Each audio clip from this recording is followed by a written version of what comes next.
Assalamualaikum sahabat, terima kasih telah mengunjungi channel ini. Salam persaudaraan, persahabatan dari Banten.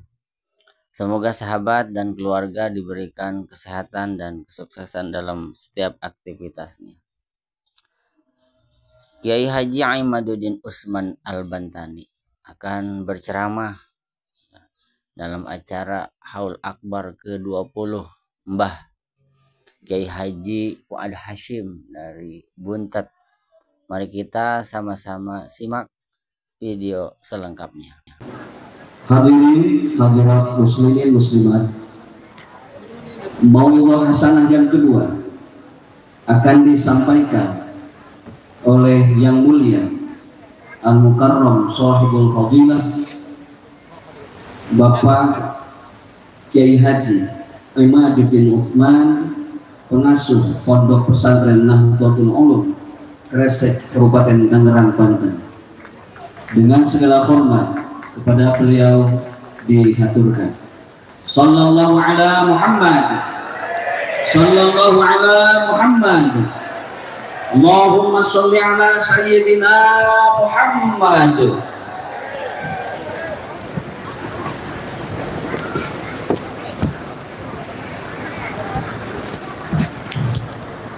Lurus gitu. Juga.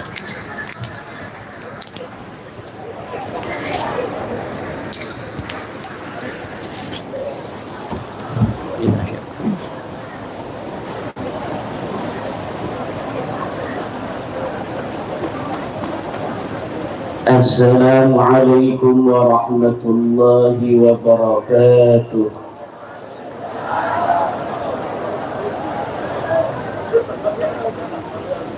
Alhamdulillahil malikil hakim, al-jawadil karimil azizir rahim, wat-tariq ilayhi wadihul lil qasidin,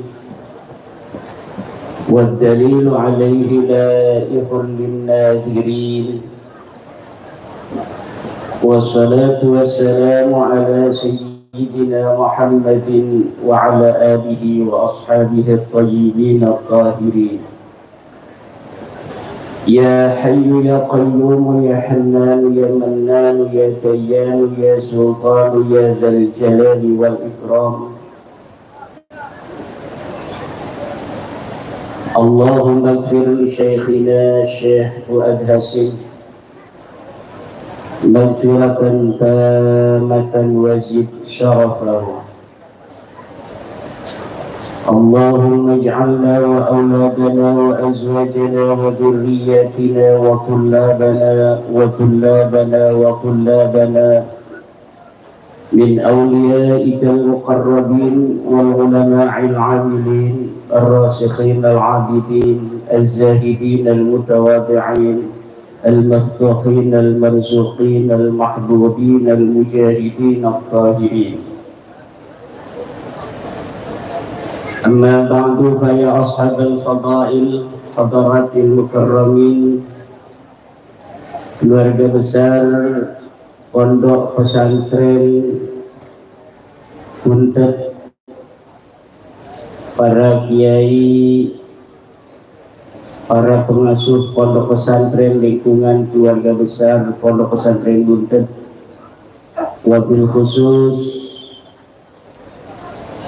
para ulama andal kiram yang hadir pada malam hari ini, Wakil Presiden Republik Indonesia 2019-2024 Syekh Profesor Dr. Kiai Haji Ma'ruf Amin, keluarga besar Al-Maghfurlah Ayahanda Waliyullah Kiai Haji Fuad Hasyim rahimahullahu wa radiyallahu anhu, wabil khusus Gus Abbas dan Gus Faris serta para anak-anak beliau yang lain yang saya belum hafal. Mudah-mudahan semuanya dalam keberkahan dari Allah Subhanahu wa Ta'ala. Anak cucu beliau mudah-mudahan Allah jadikan para ulama dan pemimpin-pemimpin agama dan negara. Amin. Kiai Haji Yusuf Mubarak, Sayyid Zulfikar Basyaiban, Kiai Haji Alawi Al-Bantani, Dr. Maman Imanul Haq, dan pada malam hari ini para bapak, para ibu hadir se-Indonesia, ketua-ketua perjuangan Wali Songo Indonesia tingkat provinsi. Ada ketua PWI LS dari Banten, Kiai Haji Zainuddin. Ada ketua PWI dari Jawa Barat, Kiai Haji Aceh Abdul Mujib. Ada ketua PWI Provinsi Jawa Tengah merangkap sebagai wakil ketua PWNU Jateng, Kiai Haji Mubarak. Ada dari Jawa Timur, ada dari Lampung, ada dari Jambi, ada dari Sumatera Selatan. Ini PWI Perjuangan Wali Songo Indonesia yang diketuai oleh putra dari Ayahanda Kiai Haji Fuad Hasyim. Ini sudah hampir setengah Indonesia, padahal umurnya baru 1 tahun. Umurnya bu mbeke setahun tapi wis setengah Indonesia. Kayaknya lamun umurnya 2 tahun PWI iki se-Indonesia. Umurnya 3 tahun bisa sedunia. Mugia pada haul pertama PWI LS ulang tahun ini yang dibarengkan dengan haul seorang tokoh besar Nahdlatul Ulama Indonesia, Kiai Haji Fuad Hasyim, mudah-mudahan menambah keberkahan PWI LS untuk agama, negara, dan bangsa.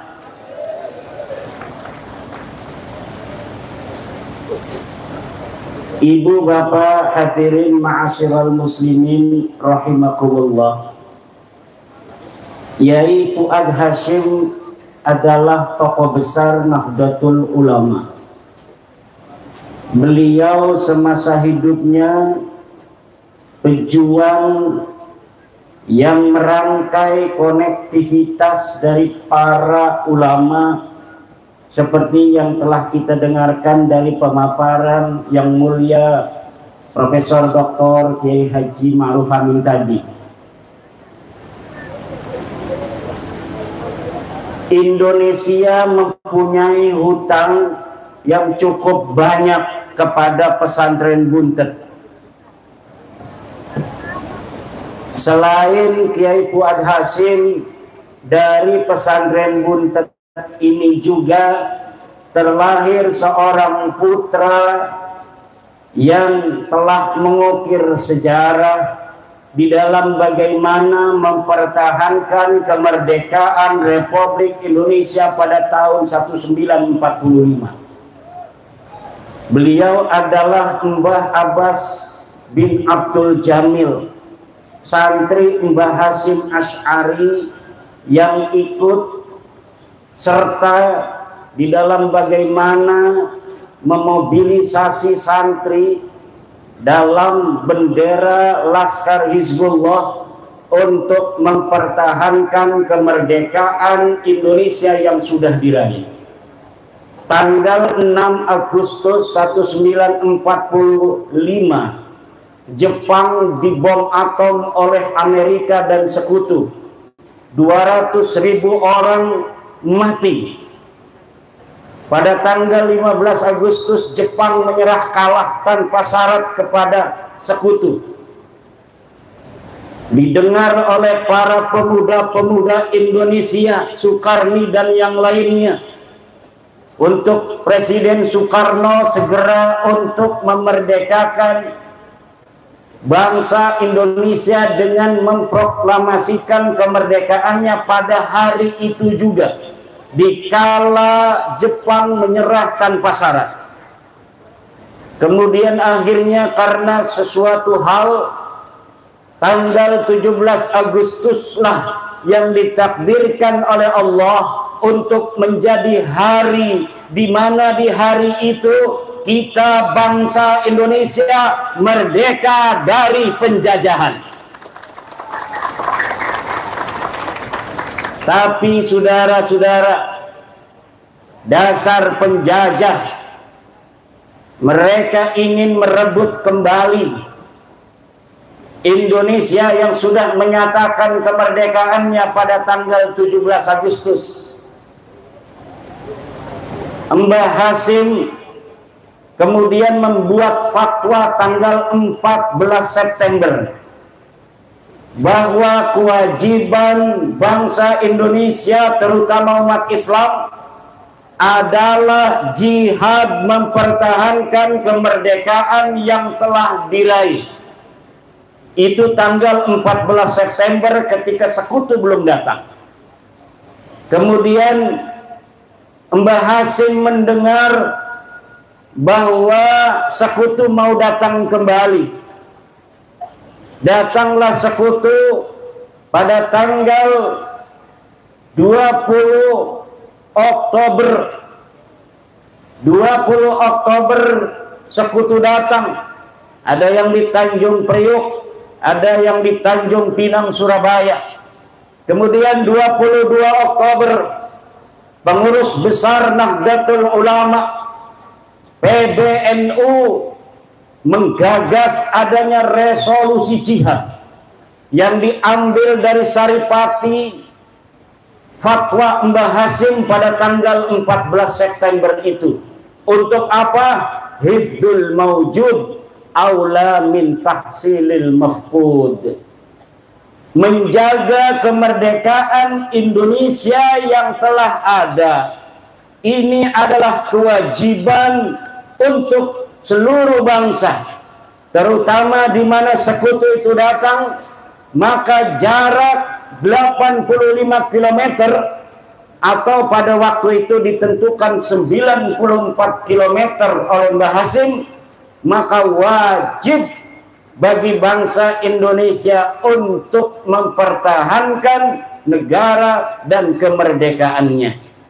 Maka meletuslah perang Surabaya pada tanggal 10 November 1945 dari berbagai macam elemen bangsa, dari pemuda, dari nasionalis, dari petani, dari buruh, dari tentara, dari polisi, dan dari santri, kemudian dipanglimai oleh Mbah Abbas bin Abdul Jamil.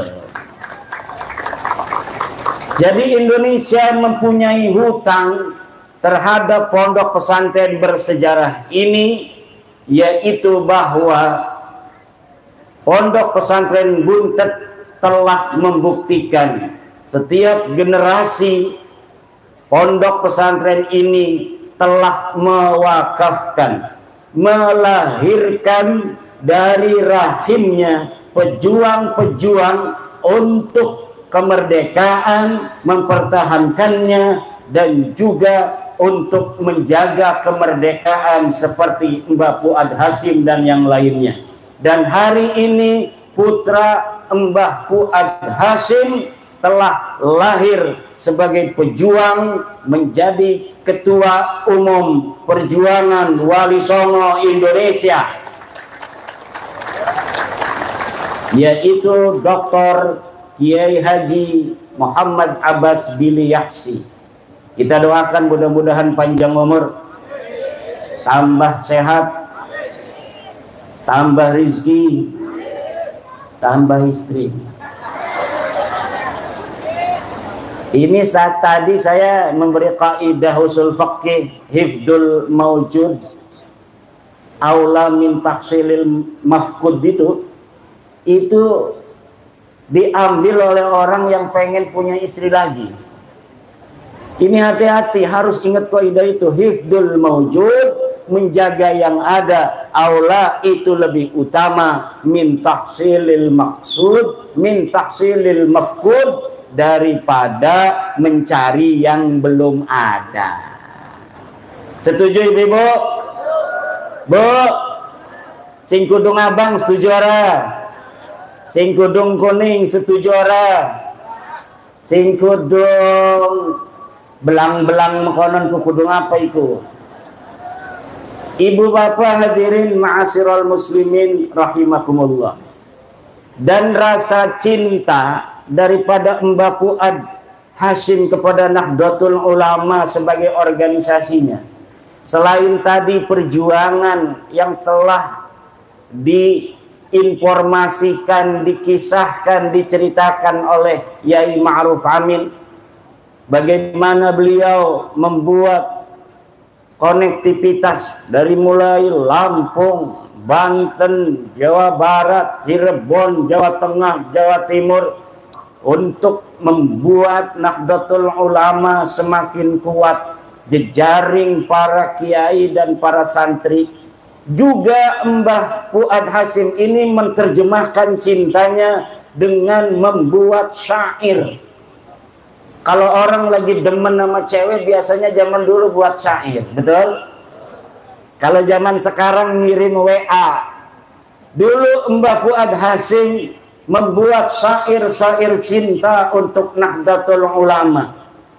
Ya Nahdlatul Ulama'i anti mahabbati wa mawaddati wa masarrati wa ridai. Ya Nahdlatul Ulama'i anti wasilatun fi tamassukil juhala'i lil ulama'i. Ini adalah syair yang begitu indah. Ya Nahdlatul Ulama, wahai Nahdlatul Ulama anti mahabbati, engkau adalah cintaku, engkau adalah hatiku, engkau adalah nuraniku, engkau adalah sanubariku. Wa mawaddati, dan kasih sayangku, wa masarrati, dan kebahagiaanku, wa ridai, dan kerelaanku.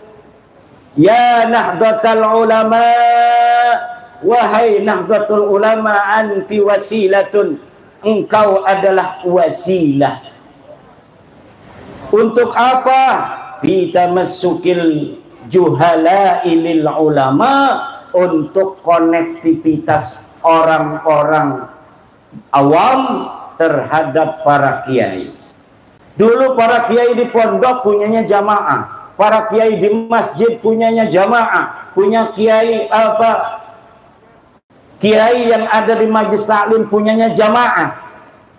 Tapi kemudian ketika ada Nahdlatul Ulama, jamaah yang berlimpah ini kemudian dimetamorfosis menjadi jam'iyah. Jamaah yang mutafarriqah, yang ada di pondok-pondok masing-masing, kemudian disatukan dalam satu bendera yang penuh barakah, Nahdlatul Ulama. Maka Nahdlatul Ulama ini wajib hukumnya dijaga oleh kita yang hari ini mewarisi Nahdlatul Ulama. Dari Mbah Hasyim Asy'ari, dari Mbah Abbas, dari Mbah Bisri Sansuri, dari Mbah Abdul Wahab Hasbullah, dari Kiai Hasan Gipo, dari yang lain-lainnya para luhur kita. Warisan ini setiap generasi harus dijaga dengan cinta, dengan kasih sayang, untuk menopang, memayungi para kiai dan para santri. Karena apa? Karena kuantitas yang berlimpah dari kaum-kaum santri, murid-murid para kiai, apabila tidak diikat oleh ikatan jamaiyah, maka masing-masing akan berjalan sendiri-sendiri dan akan mudah untuk dipatahkan, dikalahkan oleh musuh. Nahdlatul Ulama adalah merupakan pelembagaan dari ajaran-ajaran para wali yang telah menyebarkan agama Islam di tanah kita Nusantara ini. Tanah kita Nusantara, dari zaman mereka belum mengenal Islam, leluhur-leluhur kita adalah manusia-manusia besar dengan prestasi di masanya masing-masing. Ketika zaman Hindu, mereka hebat peradabannya dengan kehinduannya. Ketika mereka Buddha, mereka hebat dengan peradaban kebudaannya. Ketika peradaban Islam datang, para leluhur kita hebat, luar biasa dengan peradaban keislamannya. Kemudian para wali songo datang dengan sapaan Islam, kalimat tauhid la ilaha illallah wa ma'adzalika. Para wali songo menghormati kearifan lokal, tradisi-tradisi leluhur kita bangsa Nusantara yang mempunyai sifat-sifat akhlak adiluhung. Leluhur kita telah mempunyai sifat adiluhung sebelum adanya Islam. Karena Nabi Muhammad itu diutus, saudara, bukan untuk membuat akhlak baru, tetapi Nabi Muhammad diutus menyempurnakan akhlak yang sudah ada. Orang Arab punya akhlak, orang Eropa punya akhlak, orang Nusantara punya akhlak, berbeda-beda akhlaknya. Islam datang ke seluruh penjuru dunia itu liutammima makarimal, untuk menyempurnakan akhlak. Islam ini datang untuk menjadi syahid, untuk menjadi saksi bagi seluruh umat-umat lainnya. Wa kadzalika ja'alnakum ummatan wasata litakunu syuhada'a 'alan nasi wa yakuna ar-rasulu 'alaikum syahida. Bahwa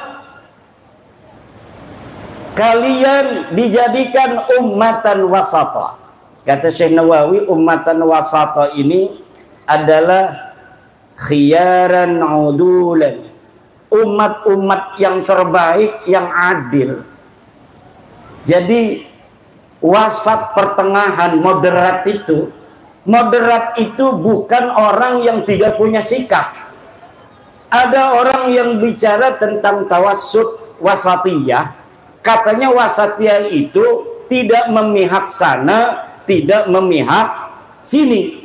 Itu bukan tawassut, itu bukan wasatiyah, tetapi itu namanya tidak punya prinsip. Understand?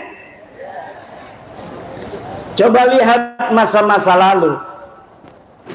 Tawassut bagi kita umat Islam itu tauhidul la ilaha illallah. Itu tawassut yang hakiki.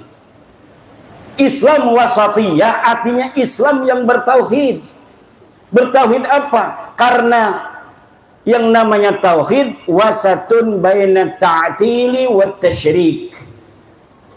Yang namanya tauhid bertuhan satu itu adalah wasatun, pertengahan baina ta'til, antara tidak bertuhan ateis wa tasyrik, dan bertuhan banyak.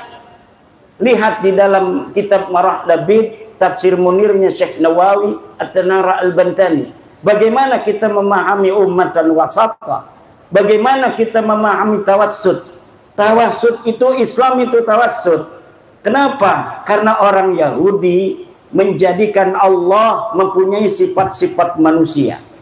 Kata orang Yahudi, Allah itu yadullahi maghlulah. Allah itu pelit, katanya. Innallaha faqir wa nahnu aghnia. Allah itu miskin, kamilah orang-orang yang kaya. Sedangkan orang-orang Kristen mensifati manusia dengan sifat-sifat Tuhan. Kalau Yahudi mensifati Allah dengan sifat-sifat manusia, orang Kristen mensifati manusia dengan sifat-sifat Tuhan. Ja'al Islamu wasatan bainahuma. Islam datang pertengahan antara keduanya, bahwa laisa kamislihi syai'un. Allah tidak mempunyai sepadan apapun. Allah tidak seperti apa yang dikatakan Yahudi. Umat Islam wasat bainal Yahudi wa wasat bainan Nasara. Umat Islam, ajaran Islam yang diturunkan oleh Allah pada Nabi Muhammad tidak mensifati Allah dengan sifat-sifat manusia seperti orang Yahudi, dan tidak mensifati Nabi dengan sifat-sifat Tuhan seperti orang Nasrani. Itu namanya wasat. Kalau orang ngomong wasatiyah, ngomong tentang moderat tapi tidak punya sikap, itu namanya oportunis. Namanya apa? Oportunis, nggak punya sikap. Coba lihat di dalam ayat lain, cara kita menafsirkan ayat itu harus munasabah baina ayatin wa ayatin ukhra. Coba kalimat yang sama yang ada di ayat yang lainnya. Kata Allah, kuntum khaira ummatin ukhrijat linnas ta'muruna bil ma'ruf wa tanhauna 'anil munkar. Kuntum khaira ummah. Lafaz ummah ini diulang. Tadi wa kadzalika ja'alnakum ummatan wasata. Kalian adalah umat yang pertengahan. Apa maksud umat pertengahan? Di ayat lain diterangkan kuntum khaira ummah. Kalian adalah sebaik-baiknya ummah. Maka oleh Syekh Nawawi Tanara, ummatan wasata ditafsiri khiyaran udulan. Kenapa? Karena Syekh Nawawi memahami makna tafsir dari satu ayat dengan menggunakan ayat yang lainnya. Munasabatu ayatin bi ayatin ukhra. Apa cirinya kuntum khaira ummah? Umat yang terbaik itu ta'muruna bil ma'ruf. Yang pertama adalah berani berkata tentang kebajikan, memerintahkan orang untuk berbuat baik. Kemudian wa tanhauna 'anil munkar, dan berani untuk mencegah kemungkaran. Kalau sudah jelas mungkar dan kema'rufan, maka tidak ada wasatiyah, kita tidak mahak sana, kita tidak mihak sini. Kita harus memihak mana yang 'alal haq dan mana yang 'alal batil. Wala talbisul haqqa bil batili wa taktumul haqqa wa antum ta'lamun. Jangan engkau selirukan antara hak yang batil dan yang batil, dan engkau sembunyikan kebenaran wa antum ta'lamun, padahal kalian itu mengetahui. Ini masuknya kepada dosa al-i'anah 'alal ma'asi. Berbuat atau diam terhadap kebatilan itu kemudian dianggap oleh orang lain tidak mencegah, itu masuk dalam kategori al-i'anah 'alal ma'asi. Wa ta'awanu 'alal birri wat taqwa wa la ta'awanu 'alal ismi wal 'udwan. Hadirin ma'asyiral muslimin rahimakumullah. Sedikit lagi, ini saya tadi habis jarah dari Mbah Fuad Hasim, jalan dari pesantrennya Yai Abbas, nggak pernah olahraga, keringet ngucur. Kata saya dekat, karena saya sejak tahun 2011 ini sudah sering jarah, ngumpet-ngumpet. Jadi saya jarah ke Mbah Abbas, ke kiai-kiai buntet, semuanya ini ke Mbah Fuad tanpa ada yang tahu. Kadang bawa istri yang ini, kadang juga nggak bawa istri. Dan saya banyak mondok di pesantren, pesantrennya itu nggak tahu saya mondok di situ. Kenapa? Karena mondoknya udah punya pesantren sayanya. Saya udah punya pesantren tapi masih keliling. Hanya baru beberapa tahun saya tidak keliling-keliling mengaji di pondok pesantren. Kita berdoa mudah-mudahan Mbak Yai Fuad ditambah derajatnya oleh Allah Subhanahu wa taala. Allahumma gfir lahu warhamhu wa'afihi wa'fanhu. Terima kasih, wallahu huwal muwaffiqu ila aqwami tariqin. Wassalamualaikum warahmatullahi wabarakatuh. Mantap sahabat. Terima kasih telah menonton sampai akhir. Mudah-mudahan ada manfaatnya, ada pencerahan untuk kita semua. Mohon izin, mohon dimaafkan. Wallahul muwaffiq ila aqwamit thoriq. Assalamualaikum warahmatullahi wabarakatuh.